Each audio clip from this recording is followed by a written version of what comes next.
Welcome back to the newsroom. It's time now for Media Watch. We're going to be taking a look at what not only the journalists, but all the ordinary people with access to Twitter and the like have been saying, aren't we, James? James Very Creedon's diverse menu. Very diverse. Evening. We like to give everyone a say. Now, what has got everybody talking tonight is Mitt Romney's somewhat candid comments caught on camera at a private fundraiser. Right. He said Palestinians don't really want peace.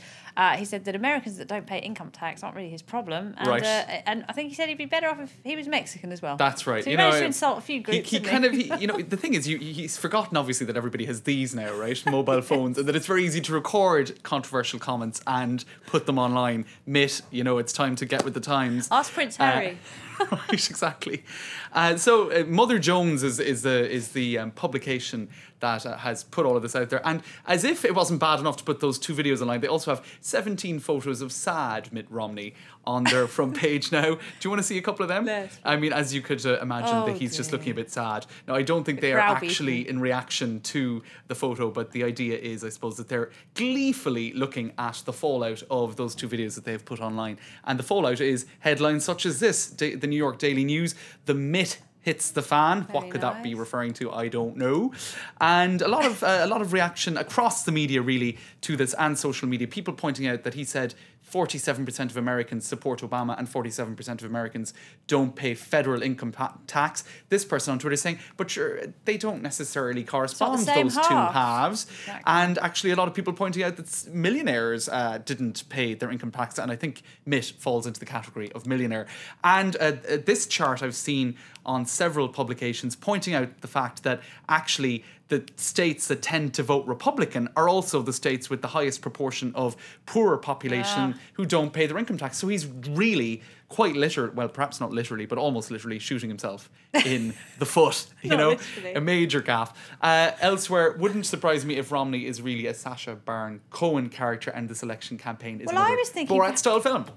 But I was thinking perhaps this isn't a gaffe after all, but a calculated move to appeal to his more hardcore voters, because some of the Republicans think he's just not right-wing enough. So that thought did occur to me too. Is this a sort of accidental, on purpose leak? Because I can't believe anyone would be so naive. Really. That's it. I mean, as I said, everybody now is aware, especially, can you imagine the team of campaign strategists this guy has, social media experts, etc., to not be aware of the fact that comments such as that could be leaked would be, I would say, almost too naive to be believable. And, as you say, he was criticised for not being right-wing enough by the Tea Party people, so maybe this is a way of rallying the base. Who knows? But anyway, this is the reaction of Obama. Laughter, as some people are pointing out. Laughter again. And indeed, on his Facebook page, he has quite conveniently juxtaposed his comments with Mitt's and said, look, there's a choice there. He's having a pretty easy time of it, I have to say, really. President Obama. All right, now let's move on, because another person who thought they were in a private setting, but apparently wasn't, was Kate Middleton, the Duchess of Cambridge. Dear. Kate. The poor woman was caught in the buff, or topless anyway, Right. And a French court has now said they must hand over the pictures. That's it. Is that and right? Numerama, which is a digital news website here in France, they're pointing out that this is really a decision from the dark ages, because they've asked Closer magazine, who bought the images, to hand over the digital trace of it. But actually, it's all over the internet. Seen it. This is a really... Much like the French election results. That's right. All you have to do, look down here, is if you type in Kate Middleton to Google Images, nu comes up, or nude. So essentially, they can hand over the digital files if they want, but they've been copied. It's a really... Something's on the internet, it's there that's forever, it. Isn't it? And also, as Numerama point out, the only way really to approach this from a judge's point of view is a hefty fine, which would dissuade magazines from doing the same thing again, because really you can't take back something that has been published in this day and age. The Sun wants to find Le Rat, who is the photographer behind this, but he is actually protected by laws in France that protect the privacy of your sources.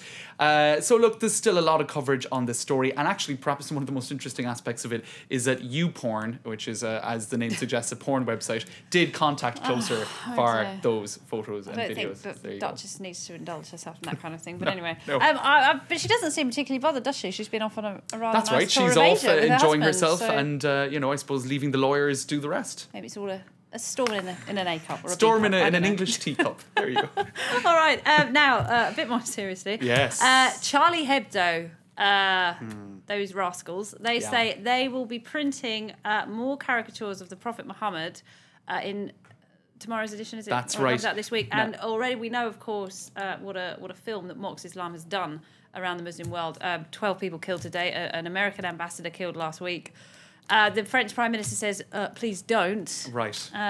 Are they going to go ahead with it? Let's just show you this photo, right, very briefly. This was November of last year, the day after Charlie Hebdo had published another front page that was very provocative, and they were firebombed, right? So a lot of people are saying Charlie Hebdo are the art of provocation. There are moments when it is better to leave your pen down.